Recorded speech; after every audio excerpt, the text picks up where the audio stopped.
Bonjour à tous, dans cette vidéo, on va voir l'expression lambda.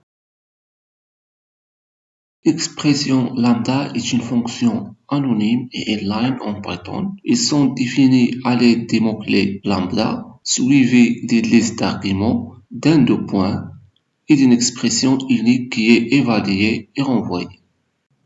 Si vous vous rappelez le cours sur les types de fonctions, donc je vais coller le cours qu'on a déjà fait. Donc voilà.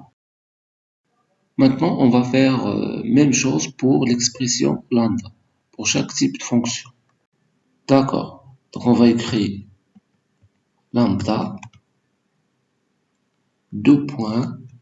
Donc ici, dans la fonction numéro 1, on n'a pas de paramètres entre les parenthèses. Donc on laisse cet espace vide. Donc c'est comme on n'a pas de paramètres. Après les deux points, on écrit le corps des programmes ou les instructions.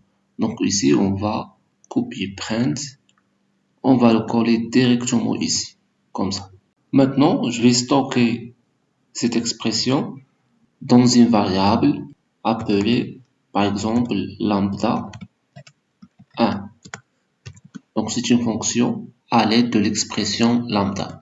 Même chose pour la fonction 2 qui a un paramètre et son retour. On va écrire lambda 2 est égal lambda.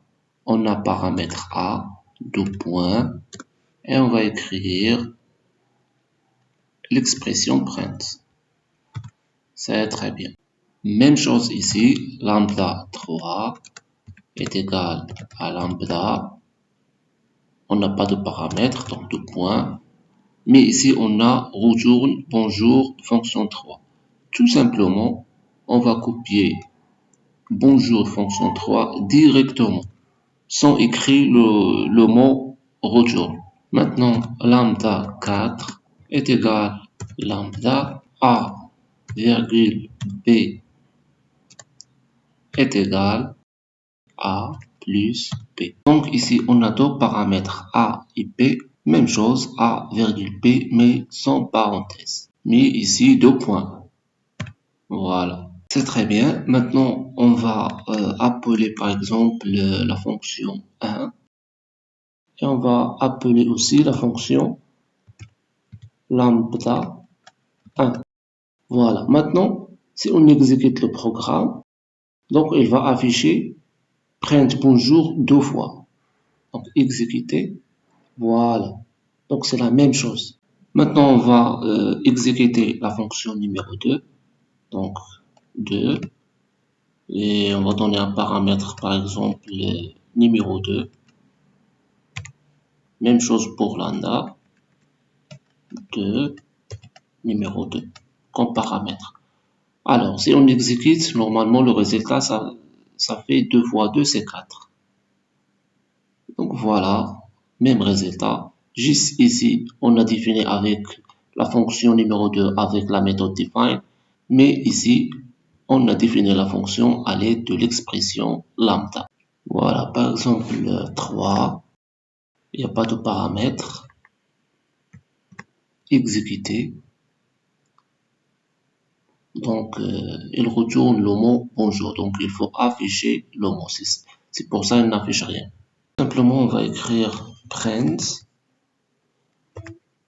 de la fonction 3, puis la lambda 3. Voilà. Donc, on exécute le programme. Et voilà, bonjour de fonction 3. Finalement, la fonction 4 est lambda 4. Donc, donnez-moi le 4. Mais il y a deux paramètres. Donc, par exemple, comme argument 1 et 2. Même chose pour lambda, c'est 4. 1,2. Et voilà, on va afficher maintenant la fonction 4. Voilà. Et le lambda 4 aussi. C'est très bien. Maintenant, on va exécuter le programme. Donc voilà, 1 plus 2, c'est 3. C'est la fin pour aujourd'hui. Merci pour votre attention et à la prochaine. À vous de jouer.